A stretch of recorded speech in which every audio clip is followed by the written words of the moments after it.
And still ahead, the ancient Silk Road bridged the West and East through culture and trade. And stepping back in time, youth captain Yoon Seung-chul leads a mission across the Korea Silk Road.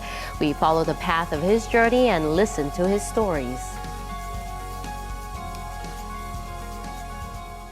The subject of inter-Korean relations, as well as the reunions for separated family members of the Korean War, has been a hot issue. And this year it marks the 60th anniversary of the signing of the Korean War armistice.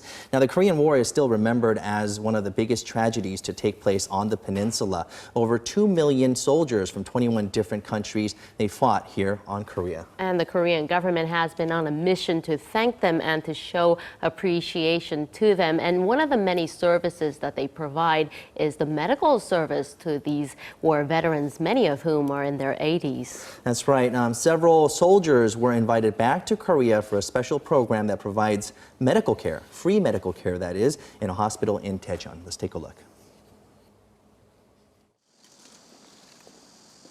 The Seoul National Cemetery, where many brave soldiers who sacrificed their lives for the country are laid to rest. A group of special guests paid a visit here.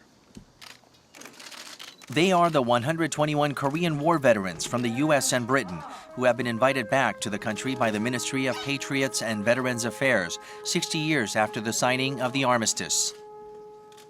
To remember soldiers and Marines who fought in the war as you are doing now is a remarkable thing.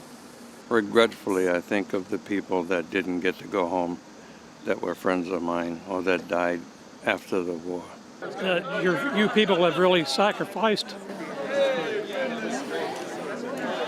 and it's an honor to be here. Out of the many visiting veterans, some of the British veterans have a special reason for coming to Korea.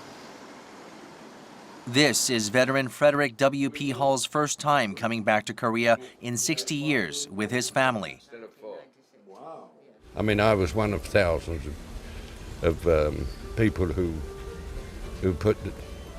were involved in the war, and now we're getting something back for our sacrifice. So it's worked out very well.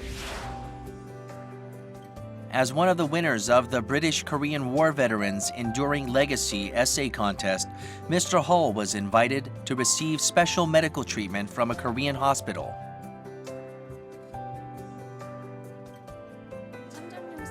Out of the essays from some 50 Korean War veterans from Britain, we selected 4 winners. The selection for this competition was based on the contestants' affection for Korea and how much he wanted to revisit the country. Mr. Hull and other winners first received the basic checkups ranging from blood tests, blood pressure tests, eyesight examinations to x-rays. As many of the veterans are well over the age of 80, thorough heart and brain examinations will be conducted along with hearing and orthopedic checks. These services will help enhance Korea's national prestige while promoting the country's image through medical diplomacy.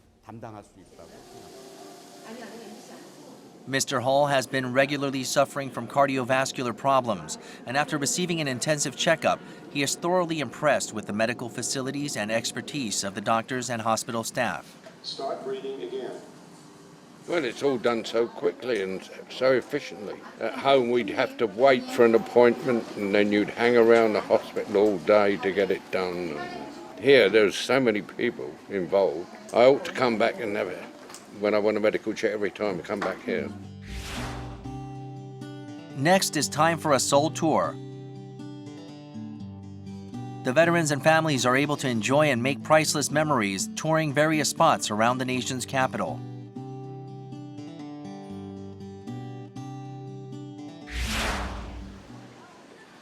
The War Memorial of Korea, still holding the scars and haunting memories of the Korean War.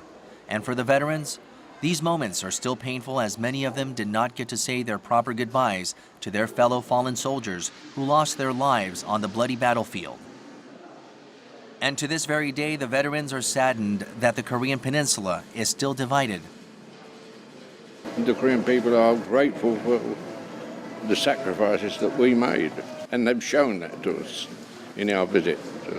And we will return home well aware of that and happy.